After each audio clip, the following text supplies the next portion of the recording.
Hello students, आपका मेरे channel smart study में स्वागत है। स्टूडेंट्स, आज हम शिक्षा निदेशालय की तरफ से दी जाने वाली कार्यपत्रक नंबर 16 करेंगे, जो कि क्लास 6 की है और विषय है सामाजिक विज्ञान। ये वर्कशीट 20 नवंबर 2020 की है। तो आइए शुरू करते हैं आज की वर्कशीट शुरू करने से पहले प्लीज़ मेरे चैनल को सब्सक्राइब कर दीजिए। तो आइए देखते हैं आज की वर्कशीट। ग्राम सभा। ग्राम सभा उन सभी वयस्कों की एक बैठक है जो ग्राम पंचायत के अंतर्गत क्षेत्र में रहते हैं।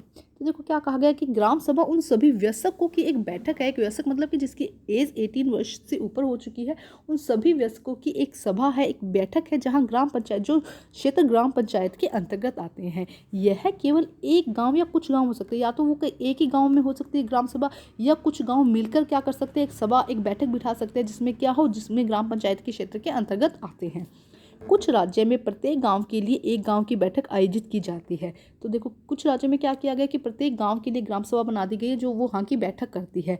कोई भी व्यक्ति जो 18 वर्ष या उससे अधिक का है और जिसे वोट देने का अधिकार है, वह ग्राम सभा का सदस्य है। तो देखो ग्राम सभा का सदस्य कौन बन सकता है कि कोई भी व्यक्ति जो 18 वर्ष का है या उससे अधिक, 18 वर्ष या उससे अधिक की उसकी आयु है और उसे वोट देने का अधिकार है, तो वो क्या कर सकता है, वो ग्राम सभा का सदस्य हो सकता है। ठीक है, तो अभी देखो हमने एक बार फिर देखते हैं। ग्राम सभा उन सभी वयस्कों की एक बैठक है जो ग्राम पंचायत के अंतर्गत क्षेत्र में आते हैं, अंतर्गत आए क्षेत्रों में आते हैं। ग्राम सभा के अंदर जितने भी क्षेत्र आते हैं उसके अंदर सभी वयस्कों की एक बैठक है। इसमें केवल क्या है, एक गांव हो सकता है, कुछ गांव मिलकर एक सभा कर सकते हैं। और यह क्या है कि कुछ राज्यों में तो ऐसा होता है कि हर एक गाँव की अलग अलग क्या होती है, अपनी बैठक होती है। जिस भी व्यक्ति की एज 18 वर्ष है उससे ज़्यादा है, जिसे वोट देने का अधिकार है, वो ग्राम सभा का सदस्य हो सकता है। ग्राम सभा ग्राम पंचायत की भूमिका निभाने और जिम्मेदार बनाने के लिए महत्वपूर्ण कारक है। अब ग्राम सभा क्या करती है, ग्राम पंचायत के जो काम होते हैं उसमें क्या करते हैं, उसको और अधिक अच्छे तरीके से करवाने में महत्वपूर्ण भूमिका निभाती है।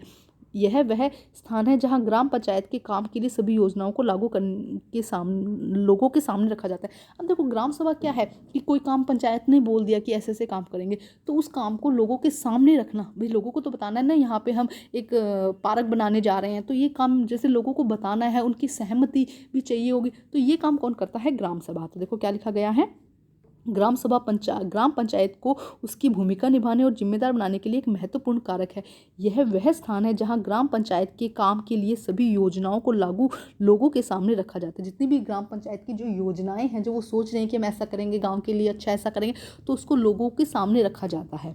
ग्राम सभा पंचायत को गलत काम करने से रोकती है, जैसे कि धन का दुरुपयोग और कुछ लोगों का पक्ष लेना। तो ग्राम सभा क्या करते हैं बेटा, देखो जो ग्राम पंचायत है उसने कुछ निर्णय ले लिया, कोई डिसीजन ले लिया कि ऐसे ऐसे करना है, लेकिन वो गलत है, तो उस गलत काम को रोकने का काम करती है। जैसे कि अगर धन का वो कि भाई पार्क में इतना पैसा लगेगा और वो कह रहे हैं कि हम तो ज़्यादा पैसा लगाएंगे, तो बिना मतलब का जो पैसा है उसको व्यस्त करने से रोकती है।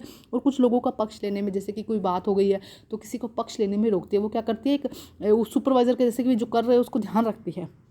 ये देखिए, यह चुने हुए प्रतिनिधियों पर नजर रखने और चुने गए व्यक्तियों के प्रति जिम्मेदार बनने में महत्वपूर्ण भूमिका निभाता है। तो ग्राम सभा क्या करती है कि जो व्यक्ति चुना गया है पंचायत के लिए, जो चुना गया, उन पर नजर रखते हैं, भी तुम जो काम कर रहे हो वो सही कर रहे हो, उन पर पूरी नजर रखते हैं और उसे अपने काम करने के लिए क्या करते हैं, जिम्मेदार बनाने में महत्वपूर्ण भूमिका निभाता है।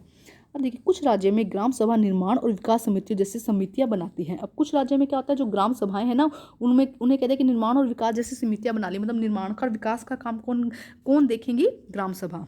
इन समितियों में ग्राम सभा के कुछ सदस्य और ग्राम पंचायत के कुछ सदस्य शामिल हो सकते हैं। जैसे कि क्या बना दिया, कुछ हेड बना दिया, किसको भी ये वाला काम तुम देखोगे, और उसके साथ उनको कुछ 5-7 लोग, जो इसमें से क्या है, कुछ ग्राम सभा के लोग हैं, कुछ ग्राम पंचायत के लोग हैं, उनको ये दे दिया कि आप इस एरिया का या इस भी जितना भी ग्राम में विकास और निर्माण का कार्य है वो आप देखेंगे। जो विशिष्ट कार्य को करने के लिए मिलकर काम करते हैं। एक बार देखते देखो, जैसे कि एक हेड बना, जैसे क्लास में मॉनिटर होता है वैसे बना दिया। वो क्या करता है, एक मॉनिटर यूनिफॉर्म चेक करता है, एक मॉनिटर काम को चेक करता है कि बच्चों ने काम किया है कि नहीं किया, है ना। तो इस तरह से वहाँ पे भी क्या किया कि कुछ लोगों को क्या कर दिया, इस कुछ राज्यों में ग्राम सभा निर्माण और विकास समितियों जैसी समितियां बना दी गई। कुछ समितियां ग्रुप में डिवाइड कर दिया कि ये लोग ये काम करेंगे, ये लोग ये काम करेंगे। तो इन समितियों में ग्राम सभा का सदस्य और ग्राम पंचायत दोनों के सदस्य होंगे। ग्राम पंचायत का क्योंकि काम तो किसको करना है, ग्राम पंचायत को, और उसको सुपरवाइजर कौन करना है, ग्राम सभा के सदस्य को। तो मिलकर ये काम करते हैं, शामिल होते हैं, जो विशिष्ट कार्यों को करने के लिए मिलकर काम करते हैं। अब हम करते हैं इसके क्वेश्चन आंसर। ग्राम सभा क्या है, बताइए ग्राम सभा क्या है बेटा, बहुत अच्छे से दिया गया है। आंसर नंबर 1, ग्राम सभा उन सभी वयस्कों की एक बैठक है जो ग्राम पंचायत के अंतर्गत क्षेत्र में आते हैं। ठीक है, ये हो जाएगा आपका आंसर नंबर 1 कि ग्राम सभा उन सभी वयस्कों की एक बैठक है जो ग्राम पंचायत के अंतर्गत क्षेत्र में रहते हैं। अब हम करते हैं प्रश्न नंबर 2, ग्राम सभा का सदस्य कौन हो सकता है। तो बेटा आप बताइए कि ग्राम सभा का सदस्य कौन हो सकता है। तो कोई भी व्यक्ति, देखो ये रहा, कोई भी व्यक्ति जो 18 वर्ष या उससे अधिक का है, जिसे वोट देने का अधिकार है, ग्राम सभा का सदस्य हो सकता है। अब है क्वेश्चन नंबर 3, ग्राम सभा की भूमिका क्या है। तो यहाँ से करेंगे हम आंसर नंबर 3, ग्राम सभा पंचायत को गलत काम करने से रोकती है, जैसे धन का दुरुपयोग या कुछ लोगों का पक्ष लेना, या चुने हुए प्रतिनिधि पर नजर रखने और उसे चुने हुए व्यक्तियों के प्रति जिम्मेदार बनाने में महत्वपूर्ण भूमिका निभाता है। तो ये हो जाएगा आंसर नंबर 3। तो बेटा आज की वर्कशीट कंप्लीट होती है। वर्कशीट कंप्लीट करके अपने टीचर से चेक कराइए और प्लीज़ मेरे चैनल को लाइक कीजिए, सब्सक्राइब कीजिए और शेयर कीजिए। Thank you students.